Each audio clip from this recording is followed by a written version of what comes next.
thousands of people that they've tried to build up to help others, and it hurts laying off these people who've donated, who dedicated 10 and 20 years to your life, right? And people, well, why don't you go and take some money from home?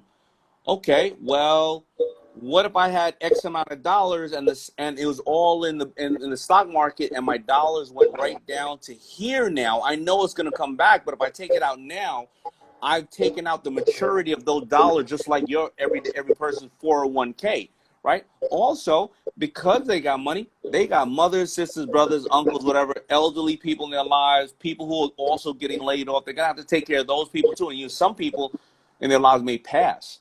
And God forbid, you got to worry about somebody else telling you, man, yo, hook me up, when your loved one just passed, right? You're still a human being, right? So this thing is an equalizer of all people. If the prime minister can get sick and be on, in critical, in critical unit care right now, everybody is dealing with this thing in a certain way.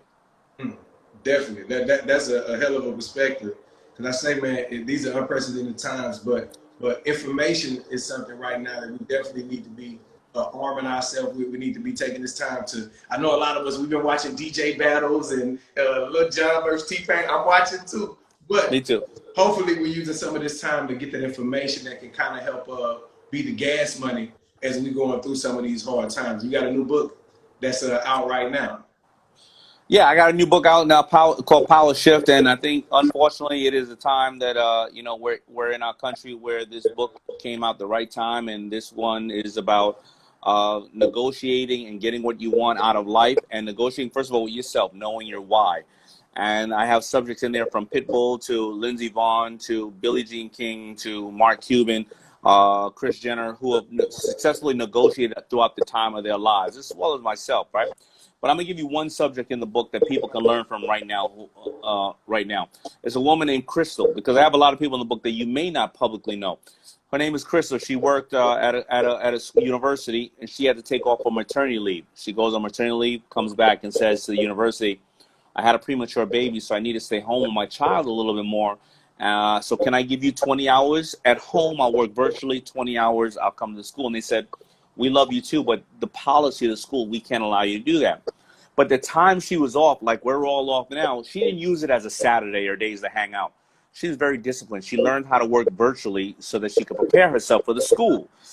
So now all of a sudden she gets fired because she had to take care of her baby. But she realized that the number one job for females in this country are executive assistants and various things like that. Of course, there are many females that are CEOs, don't get me wrong.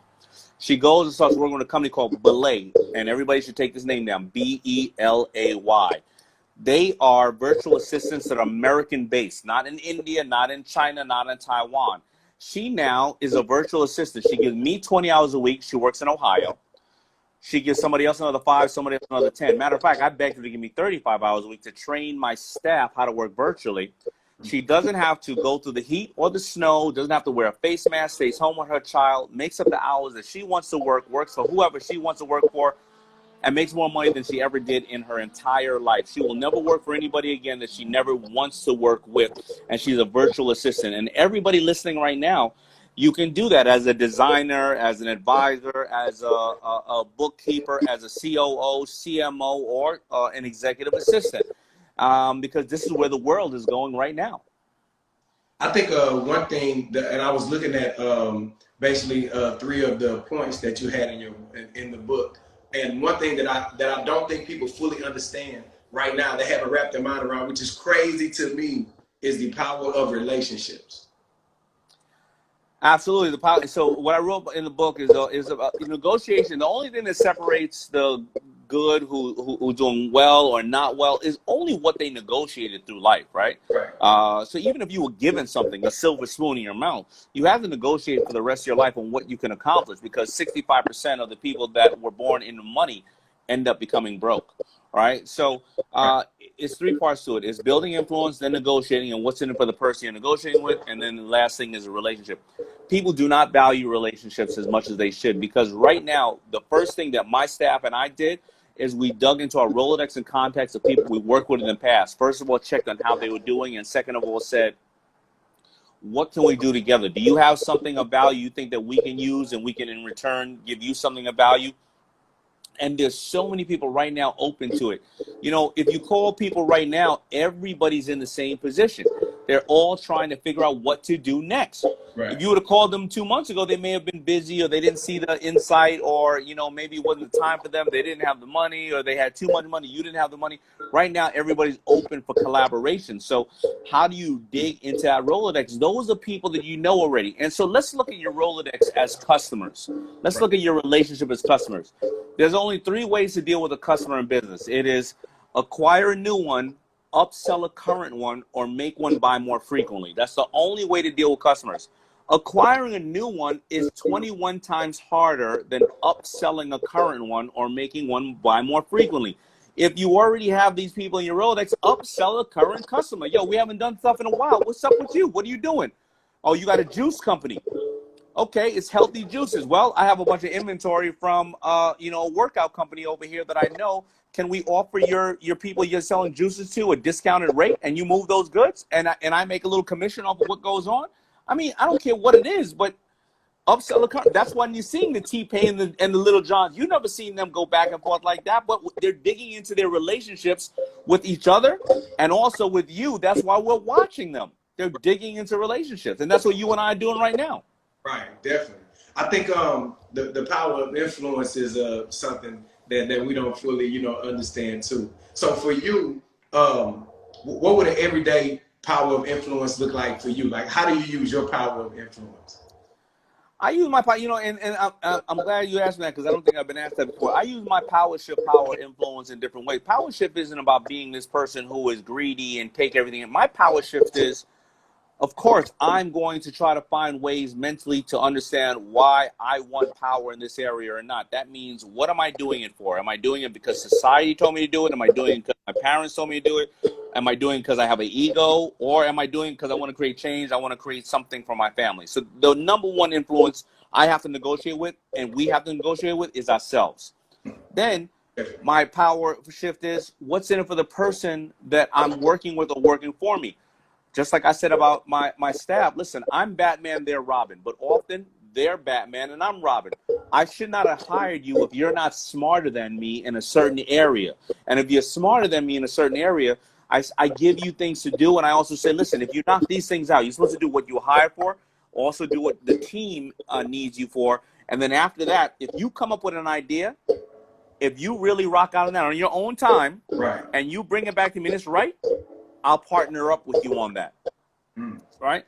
That's how power is. You give it to the person on the other side of the table, because none of us want to be, it's just like on Shark Tank. People think that we're mean. We're not mean. Listen, I don't ever want to take too much from a person who's on Shark Tank and take their company and take controlling, you know, power of their company, because the whole reason that they started a company was to be in power for themselves. You're never going to have a good partner if you take so much from them that they feel like they're back to working for somebody again, right? And that's what true power is, when somebody gives it to you and said, and then sometimes the responsibility comes in and be like, yo, you really want to do that? I mean, that's like a husband and wife. You really want to do that, honey? I'm going to let you do that. But if you fail, then you allow me to do this. Right. So it's a win-win. You do it and you win. We all good. You do and you fail, I'm good. Yeah. You know what I'm saying? True. I think one thing, so working with my boss, a lot of time people are uncomfortable with thinking. And one thing that I see when I watch Shark Tank is you guys ask questions. And what I find is that people get frustrated when they don't have answers to your question.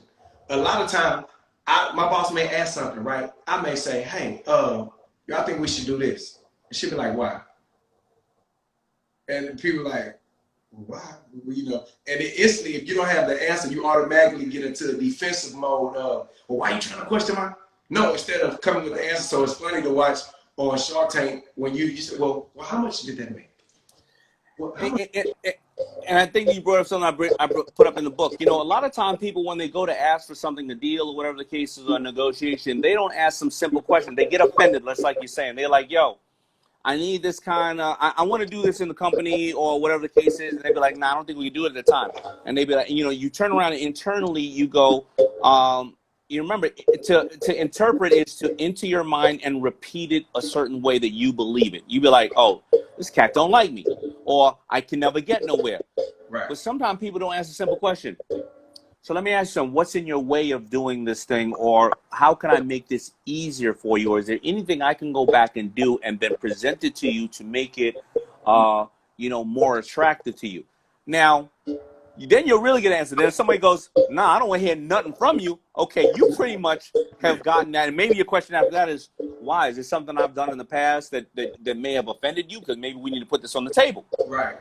Cat may just go, yo, I just don't like you. All right, well, then it's clear. But other than that, you give the person the ability to say, yeah, you know what, I'm going to tell you the truth. This department is over budget. I have to consider letting people go. So what you're asking me to do is going to take a little bit more money, and I don't have that money. Then you go, wait a minute. You assumed I was asking for money. I'm going to go off and do this by myself on my own time and bring it back to you. Then the person go, oh, why you ain't say that? You see, it opens up conversations, right? A lot of us just take it as this way, that way. I'll give you an example. In my book, I did the interview with 12 different people. Mark Cuban, when my people were calling him to do the interview with him, he was like, they were like, when are you gonna have time to sit down? When the Shark Tank said this, he was like, I'm busy. One of my people got pissed off, like, yo, this Daymond, the dude's sitting next to you for countless hours.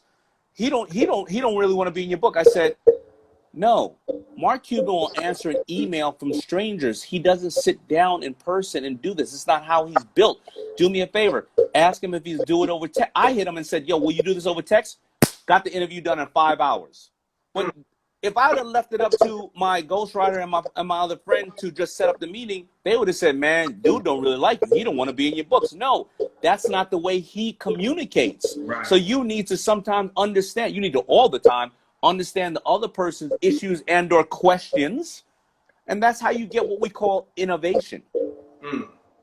That's crazy. Quick story, when I first started doing radio, and of course, I've had one of the longest running radio shows, top radio shows here. And when I first started, I was on this reel because I'm an artist. I was an artist before I did radio. So in my mind, I always wanted to bring the artist struggle to the radio. I was like, man, I'm gonna go in here and fight for these artists, right? So it was this hot song in the club, and I came in, kicked open my boss door, boom. She said, what is you doing?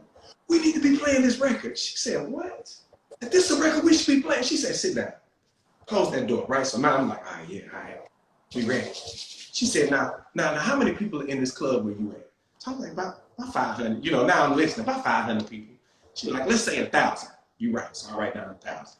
She was like, now, how many clubs, do you feel like are popping on one night of the week? I say, about 2, 3. She like, let's say 5. I say, you right, so I write down 1,005. Now again, it's only 400-500 people in the club, right? Now she was like, I just gave you 5 clubs, 5,000 people. How many nights a week are you? I'm like, so on any given night, maybe like 2 or 3 urban clubs. She gives me 5, a little hole in the walls and stuff like that. So I put 3 nights a week, boom, that's 15,000.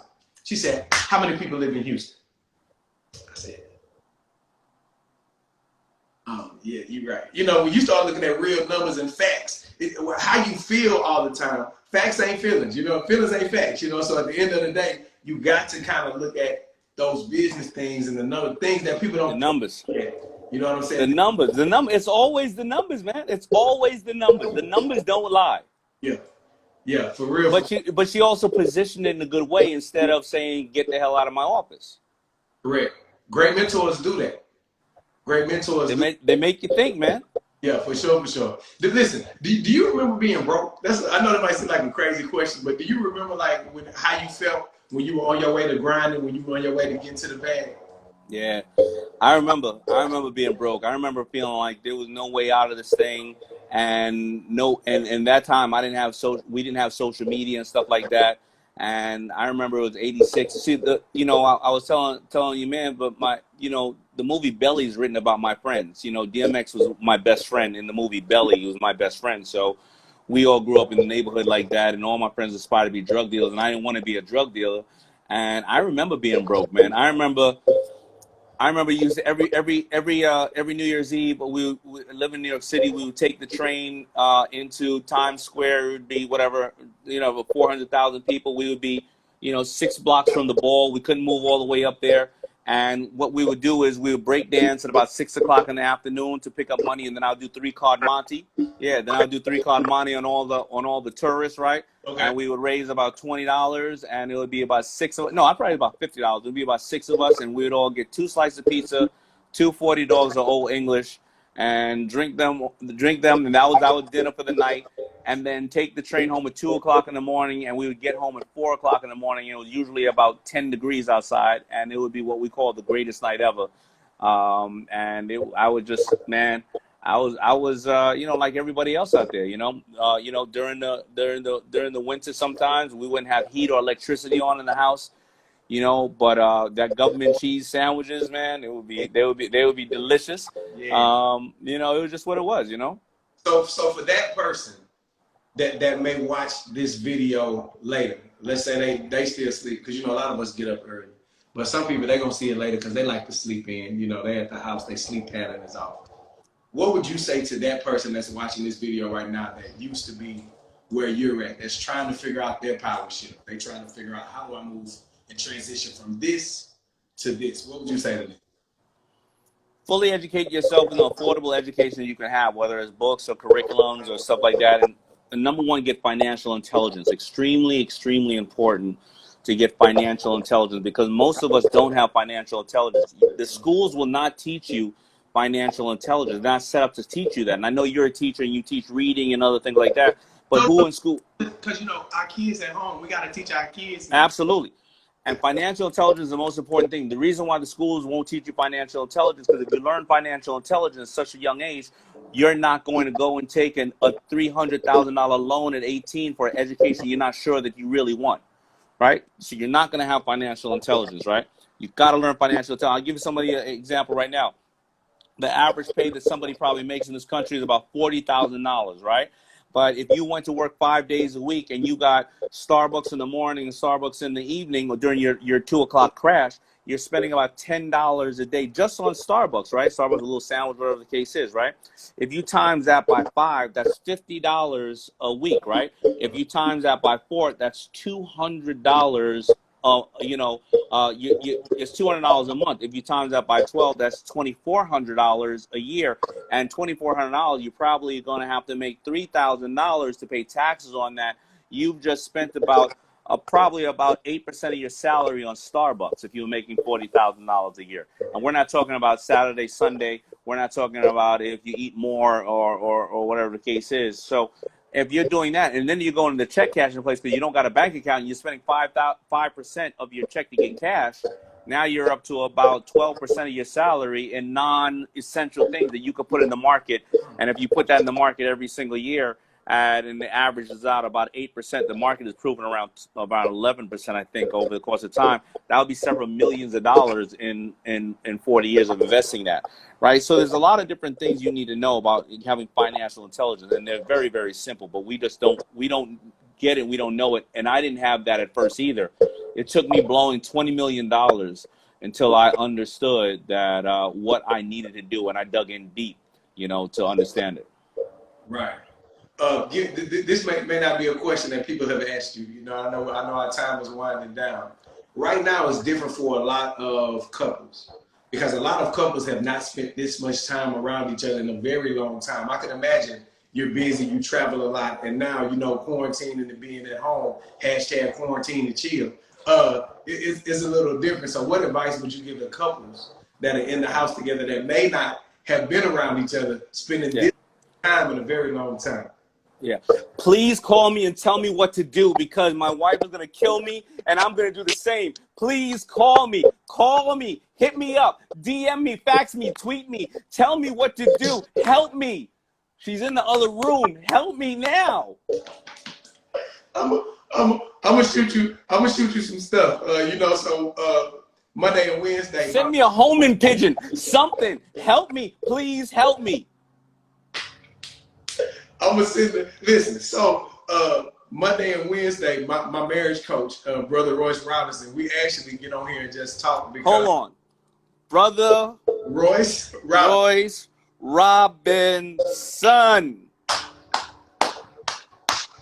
Great dude. His name is Royce F. Robinson.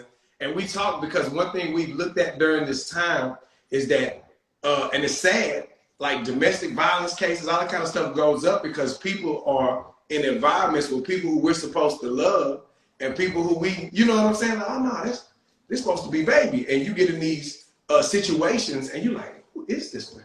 how did I even like you? Why are we, you know what I'm saying? So again, I just, everybody, they may not have your mental intellect. They might not have. Listen. It's tough. It's tough because me and my wife and I travel 250 days a year, and she travels with me. And it's times that she wants to travel, she doesn't want to travel, whatever the case is, right? But I'll be very honest. I think you brought up a good point. Domestic violence does go up for various different reasons, though. It goes up. Usually, the number one reason for domestic violence is financial stress. And if a couple is home right now, and whether it's the wife or the husband is financial stress, they feel the other's not pulling the weight, there's going to be tension, and then you're going to be up in front of each other's faces, right? And I need to take heed to this as well as other people. At the end of the day, you fell in love because you're a team, and whether you're not in that place you want to be right now, you still may have family and kids and everything else. Sit down and draft out a plan. And, when everybody wants to feel like they're part of the plan, don't dictate the plan. Baby, what are we going to do? Here's our goals. What do we want to accomplish out of this? And what are we willing to put into this time-wise, effort-wise, whatever the case is? And like me, I'm a loner. I'm on planes, trains, automobiles, and I'm an only child. If you're around me too much, you don't allow me to get time to think. You know what I'm saying? And my business is right here. This is my business. So you may be seeing me.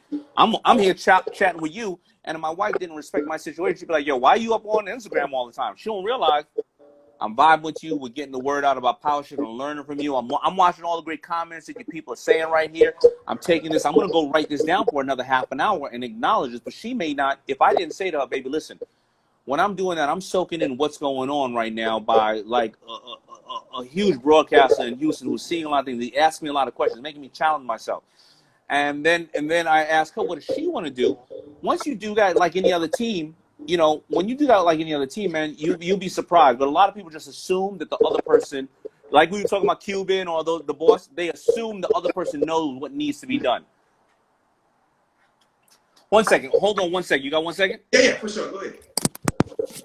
Big shout out to everybody that's tuning in and watching right now, man. Thank y'all for these dope interactions. Y'all have some... But when it's all said and done, you know what you do? What's that? You think about why you and that partner were together. Come here. You think about, why you and that partner were together, and you understand what's the real value in life, right? Are you Elsa or are you Anna? You're Anna from where? From Frozen. So this is Anna from Frozen right here, and it makes all problems go away. Talking through, that is amazing. Yeah, well, thank you, but yeah, I got to work on these things too, man. I got to work on these relationship things as well. Well, first and foremost, man, definitely thank you for your time. And I want to let you get back to enjoying your family time. PowerShift, let them know how they can go get it. Let them know how they can support it. Yeah, you can go get PowerShift on any platform. Also, I have my free digital curriculum that everybody can log on and get. And you just log on to thinklikeashark.com. And for all the dads out there, you know what I did? I bought a whole bunch of boxing gear, that big, that big thing around the waist, right? Oh, yeah. And so that big thing around the waist, I got my daughter giving me as hard knees as she possibly can. There's one thing to say, baby, somebody bothers you, need them. But there's another thing to say where she knows how the knee's going to go. So I got to just, so. You got to listen. You got to teach the funniest thing. So being at home, we work out outside basically every day. I try to keep the kids in and out. And so yesterday, they're like, well, what are we doing? What's our workout? I said, we boxing today. My daughter run upstairs and come down with her pink gloves. And I said, yeah, just in case they play, we're gonna be nice with their hands. So that's crazy. Who would have thought you got boxing equipment at the house teaching? You know what? I want her to be the Mike Tyson of knees. I want her to know that knee. And then the next one is the elbow, because when he's down, bang! You know what I mean? You gotta have that nice, and you gotta block. Because I know you be around Jay. Of course, Jay Prince. Of course. Antonio Leonard. Boxing is what, you know what I'm saying? So that's love. You come to Houston, we definitely gotta bump into each other, brother. I'm looking forward to fellowshipping with you and having that face. No problem, man. Turkey huddle on me next time. All right. Thank you, my brother. All right, you got it. Love. Peace, love.